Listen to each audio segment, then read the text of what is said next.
Ready to unlock the power of automated messaging across both WhatsApp and SMS using Twilio. First, you'll need a Twilio account, so head over to Twilio.com and sign up. It's free to start, and you'll get some initial credit to play around with. Next, grab a Twilio phone number.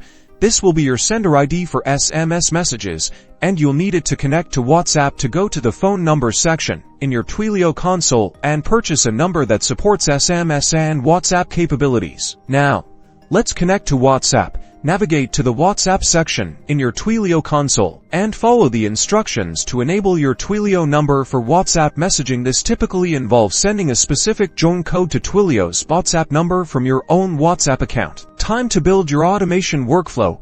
This involves using Twilio's programmable SMS and WhatsApp Papers, or their visual builder, Twilio Studio, to define the logic for sending messages based on triggers, like a new user sign-up or a scheduled reminder. You can choose either based on your needs. To send an SMS or WhatsApp message, you will use the Twilio API. Specify the recipient's phone number, your Twilio number, and the message body.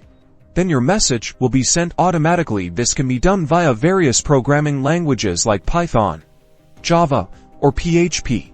Managing subscriber preferences is critical.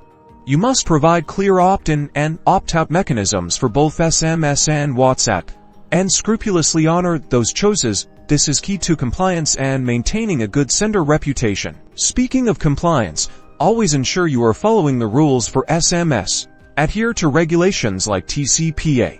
For WhatsApp, comply with WhatsApp business policies. Familiarize yourself with these guidelines to avoid penalties and ensure ethical messaging practices.